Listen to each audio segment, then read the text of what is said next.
Everyone, कसे आहात तुम्ही? आय होप तुम्ही मस्त आणि मजेतच असाल. तर आज आम्ही जाणार आहोत चांदवडला रेणुकाईच्या दर्शनाला. तर तुम्ही पण व्लॉगमार्फत दर्शन करून घ्या आणि हां, मी कशी दिसते ते कमेंट करून नक्की सांगा. तर चला व्लॉग कंटिन्यू करा.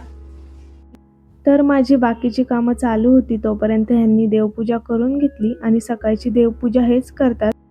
देवाच्या पाया पडून आम्ही निघालो चांदवडला जाण्यासाठी. नाश्ता वगैरे आमचा झाला होता आणि आमच्या दोघांना फिरायला खूप आवडतं. तुम्हाला कळेलच पुढच्या ब्लॉग्समध्ये. खाली आल्यानंतर आमच्या सोसायटीमध्ये खाली गणपती बाप्पाचं मंदिर आहे, तर म्हणलं गणपती बाप्पाचं दर्शन घेऊया. बाप्पाचं दर्शन झालेलं आहे आणि आम्ही आता टू व्हीलरवरच जाणार आहे. तसं टू व्हीलरवर आम्ही खूप पुणे मुंबई सगळीकडे फिरलेलो आहे. 10-12 तासाचा प्रवास पण झालेला आहे.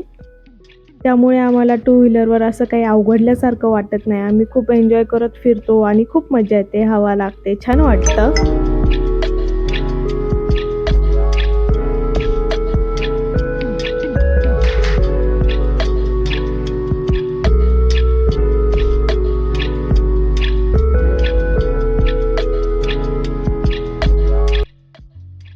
अर्धा तास पुढे आल्यानंतर आम्ही गाडीची हवा आणि पंक्चर चेक करून घेतलं आणि त्याच्यानंतर पुढे पेट्रोलही भरून घेतलं, जेणेकरून पुढे काही प्रॉब्लेम नको, पंक्चर वगैरे व्हायला नको. आणि तुम्ही पाहू शकता सगळीकडे खूप छान असं वातावरण झालं होतं. डोंगर वगैरे दिसत होते आणि ऊनही कमी होतं, त्यामुळं ना खूप छान वाटत होतं. आणि टू व्हीलरवर हे असं वातावरण खूप छान प्रकारे एन्जॉय करता येतं.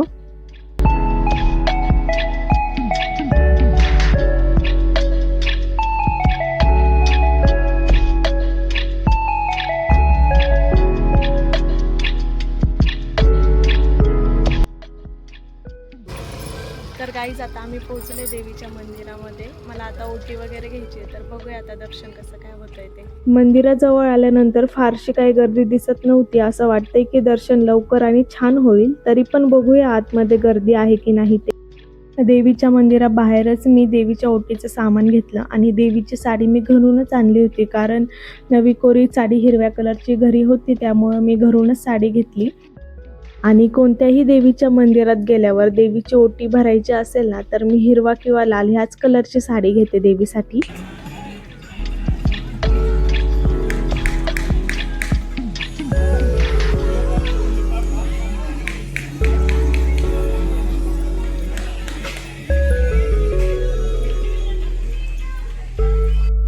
मंदिराच्या बाहेरच्या परिसरात पण खूप छान असं भक्तिमय वातावरण होतं.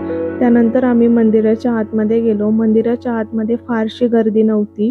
छान दर्शन होईल असं वाटत आहे, कारण गर्दी असल्यावर ना खूप धक्का बुक्की असं दर्शन व्यवस्थित होत नाही.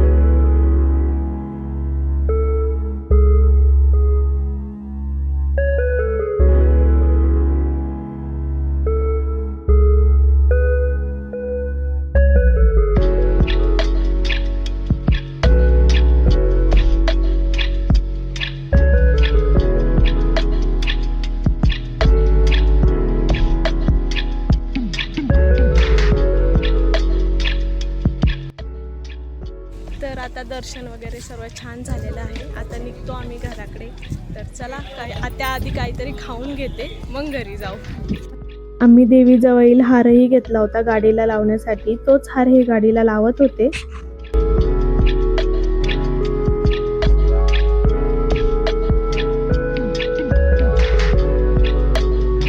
तर गाईज आता आम्ही आलो आहे एका हॉटेलमध्ये जेवायला. खूप भूक लागली, जेवून घेते. तर तुम्हाला हा ब्लॉग कसा वाटला ते कमेंट करून नक्की सांगा आणि आपल्या चॅनलवर नवीन आहात तर हक्काने सबस्क्राईब करा. बाय.